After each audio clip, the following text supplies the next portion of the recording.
Hello friends, मेरे channel में आप सबका तहे दिल से स्वागत है। आई होप आप सब ठीक होंगे।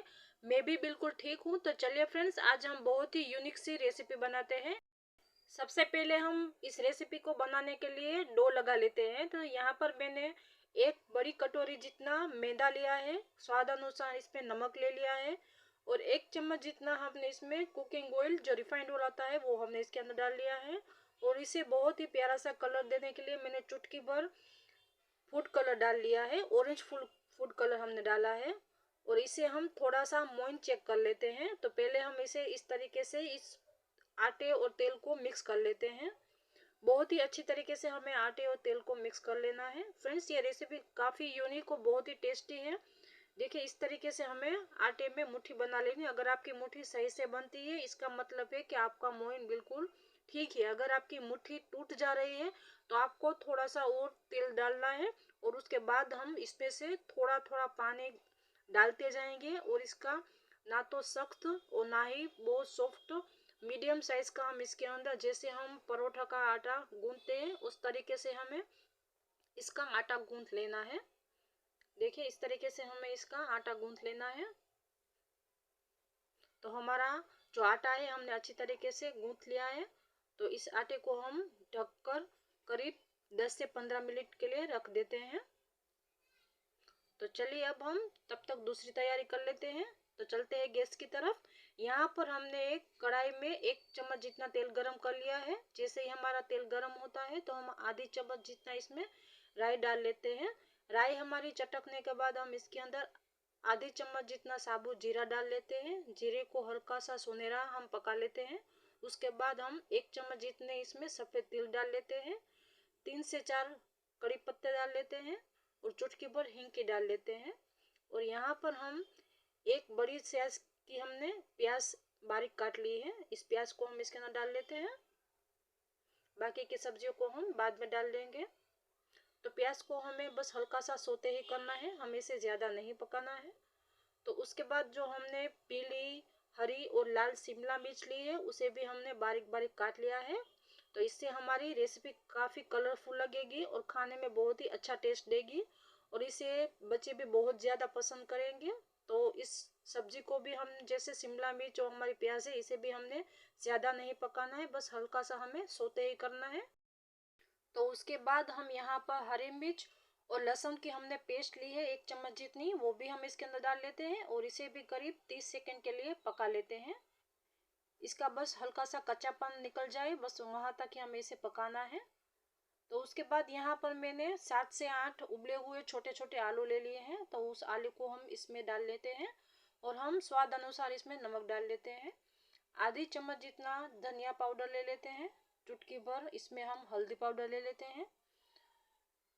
आधी चम्मच जितना हम इसके अंदर चाट मसाला पाउडर ले लेते हैं और आधी चम्मच जितना गरम मसाला पाउडर। और उसके बाद यहाँ पर हम आधी चम्मच जितना लाल मिर्च पाउडर ले लेते हैं। हमने इसे ज़्यादा तीखा नहीं बनाया है। अगर आपके घर में छोटे बच्चे तीखा कम खाना पसंद करते हो तो आप लाल मिर्च पाउडर है उसे आप स्किप कर सकते हैं। तो यहाँ पर हम एक मैसर की मदद से इस आलू को हम अच्छी तरीके से मैश कर लेते हैं। अगर आप चाहे तो आप आलू को छीन कर भी इसके अंदर डाल सकते हैं।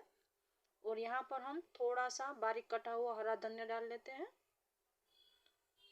और इन सभी चीज़ों को आपस में मिला लेते हैं। और गैस की फ्लेम को बिल्कुल हम स्लो कर लेते हैं। तो इसे हम करीब 1 से 1.5 मिनट तक ही पकाएंगे और हमारा जो नाश्ता है बिल्कुल तैयार हो जाएगा। तो इसे हम अच्छी तरीके से, हमारे मसाले, हमारे आलू और शिमला मिर्च, जो भी हमने सब्जियां डाली है, वो सब अच्छी तरीके से आपस में मिल जाए, बस उतना हमें इसे अच्छी तरह से मिला लेना है। बहुत ही अच्छी और बहुत ही यूनिक सी रेसिपी लगेगी। देखिए, हमारा जो स्टफिंग है वो बिल्कुल तैयार हो चुका है। तो चलिए, अब हम आगे की तैयारी कर लेते हैं। तो हम हमारा आटा चेक कर लेते हैं। देखिए, हमारा आटा बिल्कुल सेट हो चुका है, बहुत ही सॉफ्ट और अच्छी तरीके से सेट हो चुका है। तो इस आटे को थोड़ा सा हम गूंथ लेते हैं और इसमें से हम थोड़ी थोड़ी सी छोटी छोटी सी लोई बना लेते हैं। देखिए, इस तरीके से हमें आटे का पेड़ा बना लेना है।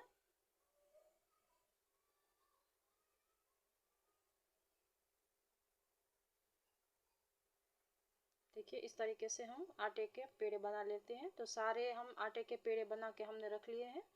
तो हम सारे आटे को हम ढक कर रखेंगे ताकि ये सूख ना जाए। और यहाँ पर हम एक चकला लेते हैं।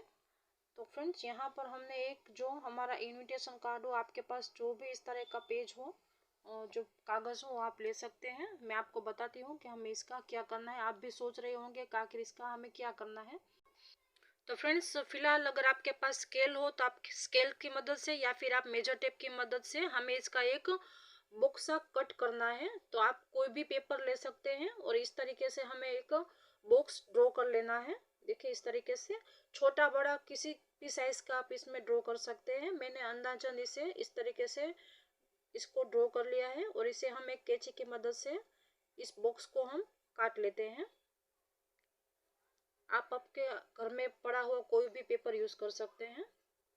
इससे हमारी रेसिपी में काफ़ी आसानी होगी और हमारी जो रेसिपी हम बनाएंगे और एक साइज की इक्वल में बनेगी। इसके लिए हमें इस तरीके का एक जो हमारा पेपर है वो काट लेना है। तो यहाँ पर हम चकले पर एक हमारा पेड़ा ले लेते हैं और इसे इस तरीके से हम थोड़ा सा हाथों से थपथपाएंगे और इसकी हम एक रोटी बना लेते हैं। फ्रेंड्स अगर आपको लगे कि आपको सूखे आटे की ज़रूरत है तो आप इसमें थोड़ा सा सूखा आटा भी लगा सकते हैं और इसकी पतली सी हम रोटी बना लेते हैं।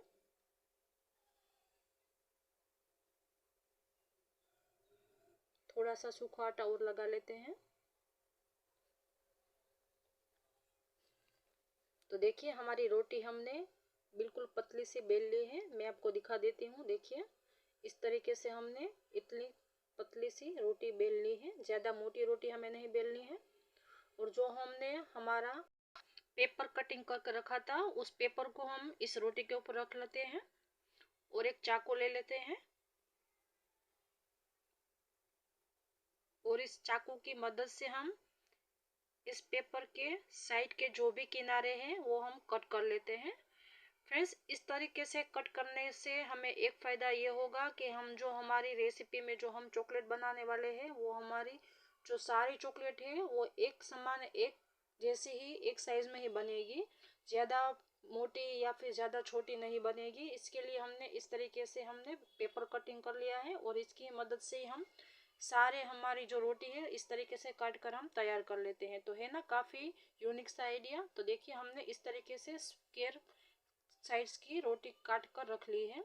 तो चलिए एक और हम इसी तरीके से बना लेते हैं। फ्रेंड्स तब तक अगर आप मेरे चैनल पर नए हैं तो मेरे चैनल को सब्सक्राइब करना बिल्कुल मत भूलना और आपको ये रेसिपी कैसी लगी मुझे कमेंट में प्लीज़ ज़रूर बताना। तो देखिए हमने दूसरी रोटी भी इसी तरीके से तैयार कर ली है। तो यहाँ पर जो हमने हमारा पेपर कटिंग कर कर रखा था उस पेपर को हम इस तरीके से रख लेते हैं और चाकू की मदद से इसके आसपास के जो भी किनारे हैं उसे हम इस तरीके से काट लेते हैं। तो फ्रेंड्स काफ़ी यूनिक रेसिपी है, बहुत ही आसानी से बन जाती है और बच्चों को तो वाकई में बहुत ही पसंद आएगी और बड़े भी खाकर आपकी पेट भरकर तारीफ करेंगे क्योंकि खाने में ये रेसिपी और टेस्ट में वाकई बहुत ही टेस्टी है। और अगर आपके घर में गेस्ट आ गए हों और अगर आपने उसको ये रेसिपी दिखा दी तो वो भी आपकी तारीफ करते रुकेंगे नहीं। तो देखिए इस तरीके से हमें सारे स्क्वायर की रोटी तैयार कर ली है। देखिए बहुत ही ज़्यादा हमें हमारी जो स्क्वायर टाइप की रोटियां है वो तैयार कर ली है। काफ़ी सारी आप एक कटोरी में तो आप काफ़ी सारी आपकी रेसिपी तैयार हो जाएगी। तो चलिए इसे अब हम फिलहाल साइड में रखते हैं और जो हमारा थोड़ा सा सूखा हुआ आटा जो बच गया था उसे भी हम इस्तेमाल कर लेते हैं। तो यहाँ पर एक कटोरी में हम उस आटे को ले लेते हैं। करीब 1 से 1.5 चम्मच जितना हमारा आटा है उसमें हम थोड़ा सा पानी डाल लेते हैं और इसकी हम स्लरी बना लेते हैं। देखिए इस तरीके से जो हमें आगे काम आएगी। तो चलिए इसे हम साइड में रख लेते हैं। और अगर आपके पास चॉपिंग बोर्ड हो तो आप चॉपिंग बोर्ड ले लीजिए। मेरे पास नहीं है तो फिलहाल मैं यहाँ पर एक प्लेट को उल्टा कर लेती हूँ और उसके ऊपर जो हमने स्क्वायर साइज में रोटी काट रखी थी वो रोटी हम रख लेते हैं और उसके ऊपर जो हमने आलू का स्टफिंग जो हमारा शिमला मिर्च और आलू का स्टफिंग हमने तैयार किया था वो हम इस तरीके से इसमें रख लेते हैं करीब 1 चम्मच जितना। और जो हमने आटे की स्लरी बनाई थी उसे हम इसके चारों किनारों तरफ हम इसे अच्छी तरीके से लगा लेते हैं ताकि हम जब इसे चिपकाए तो हमारा जो रोटी है वो आपस में अच्छी तरह से चिपक जाए। तो इसे एक तरफ से इस तरीके से फोल्ड कर लेते हैं और दूसरा पार्ट इसका हम इस तरह से इसके ऊपर फोल्ड कर लेते हैं और इसे थोड़ा सा हाथों से प्रेस करते हुए इसे हम अच्छी तरह से चिपका लेते हैं।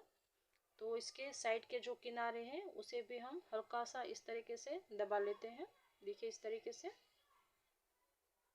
और यहाँ पर हमें इस तरीके से के फोक ले लेना है, फोक चमची जो आती है वो हमें ले लेनी है और इसे हम इस तरीके से इसमें डिज़ाइन बनाते जाएंगे। तो है ना फ्रेंड्स, काफ़ी यूनिक सी डिज़ाइन और काफ़ी यूनिक सी रेसिपी। तो देखिए इस तरीके से हमें बिल्कुल आराम से हमें डिज़ाइन बना लेनी है। यहाँ पर हमने दो इस तरीके से जो स्टिक आती है वो हमने ले ली है और इसे हम इस तरीके से प्रेस करते जाएंगे तो हमारी जो चॉकलेट है उसका बहुत ही अच्छा सा डिज़ाइन बन जाएगा। तो दूसरी तरफ भी हम इस जो हमारी लकड़ी की स्टिक है उसे हम इस तरीके से प्रेस कर लेते हैं। बहुत ही आराम से हमें इसे प्रेस करना है। तो देखिए हमारी जो डिज़ाइन है बिल्कुल तैयार हो चुकी है। तो इसे थोड़ा सा हम अच्छा सा शेप दे देते हैं।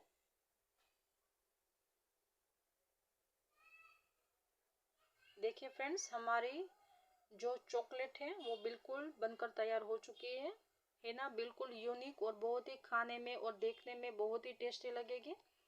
तो चलिए इसे हम प्लेट पर निकाल लेते हैं। तो फ्रेंड्स, एक मैं आपको दूसरा भी तरीका दिखा देती हूँ कि आप इसे थोड़ा सा फोक से इसमें थोड़े से इसमें छेद भी बना लें ताकि जो हमारी रेसिपी है, हमारी चॉकलेट है, उसमें ज़्यादा एयर ना अंदर जमा हो जाए और इसकी वजह से वो फूल ना जाए। तो हमें थोड़े से इसमें फोक से छेद कर लेने हैं और उसके बाद हमारा जो स्टफिंग है उसके अंदर हमें हमारा स्टफिंग रखना है और जो हमने स्लरी बनाई थी उसे हम चारों किनारों तरफ लगा लेंगे और एक पार्ट इस तरीके से हम चिपका लेते हैं, दूसरे पार्ट को इसके ऊपर लगा लेते हैं और थोड़ा सा हम इसके किनारों को इस तरीके से दबा लेते हैं और इसके बाद हमें इस तरीके से इसमें डिज़ाइन बना लेनी है। आप चाहे तो इसे आप ऐसे भी इसको आप फ्राई कर सकते हैं, लेकिन इसमें इस तरीके से चॉकलेट की जो डिज़ाइन आती है वो देखने में बहुत ही यूनिक सी लगती है। तो आप इसे इस तरीके से डिज़ाइन बना सकते हैं। तो देखिए इसे हल्का सा इसे इस तरीके से शेप दे देंगे, ज़्यादा हमें इसे प्रेस नहीं करना है। तो देखिए इस तरीके से हमने सारी हमारी जो चॉकलेट है वो तैयार कर ली है। फ्रेंड्स, एक बात की तो मैं गारंटी लेती हूँ कि आप इसको खाने के बाद आप समोसा, कचौरी, सारी चीज़ें भूल जाएंगे और बार बार यही रेसिपी घर पर ट्राई करेंगे। तो चलिए अब हम गैस की तरफ चलते हैं। यहाँ पर एक कढ़ाई में हम तेल गरम कर लेते हैं। जैसे ही हमारा तेल गरम होता है तो हम गैस की आंच को बिल्कुल स्लो कर लेते हैं और उसके बाद हम हमारी जो हमने आलू की चॉकलेट बनाई थी जो हमने वो हम इसके अंदर डालते जाएंगे और इसे करीब 1 मिनट तक एक तरफ हम पका लेते हैं। गैस के फ्लेम को हमें फिलहाल तो हम इसे स्लो आंच पर ही पकाएंगे। जैसे ही हल्का सा इसमें रंग आ जाता है उसके बाद हम इसे मीडियम आंच पर पका लेते हैं। तो अभी हमने इसे धीमी आंच पर ही रखा है। तो 1 मिनट के बाद पक जाए उसके बाद हम इसकी फ्लेम को मीडियम कर लेते हैं और इसे एक बार फिर से घुमा लेते हैं। देखिए कितना प्यारा सा इसका सुनहरा रंग आने लगा है। तो हमें इसे बहुत ज़्यादा तेज नहीं पकाना है, बस हल्का सा सुनहरा होने तक ही हमें इसे पकाना है। तो काफ़ी क्रिस्पी हमारी ये रेसिपी है बनकर तैयार हो चुकी है। तो चलिए अब हम इसे प्लेट पर निकाल लेते हैं। देखिए फ्रेंड्स, बहुत ही खस्ता हमारी रेसिपी तैयार हो चुकी है। तो चलिए इसे हम प्लेट पर निकाल लेते हैं।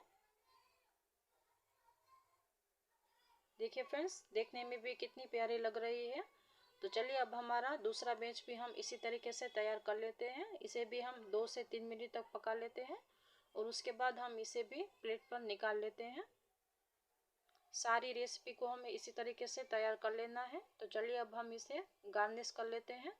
तो यहाँ पर एक प्लेट पर हम इस तरीके से हमारी चॉकलेट है वो हमने रख ली है। देखिए बहुत ही खस्ता बनी है, काफ़ी टेस्टी बनी है। आप इसे हरी चटनी या फिर आप खजूर इमली की चटनी किसी के भी साथ आप इसे सर्व कर सकते हैं। मैंने इसे फिलहाल टमाटो केचप के साथ सर्व किया है। तो मैं आपको एक तोड़कर भी दिखा देती हूँ। देखिए अंदर से बिल्कुल सॉफ्ट और ऊपर से एकदम क्रिस्पी और काफ़ी यूनिक सी रेसिपी हमारी बिल्कुल तैयार हो चुकी है। तो फ्रेंड्स, मिलती हूँ एक नई रेसिपी एक नए स्वाद के साथ। तब तक के लिए बाय बाय।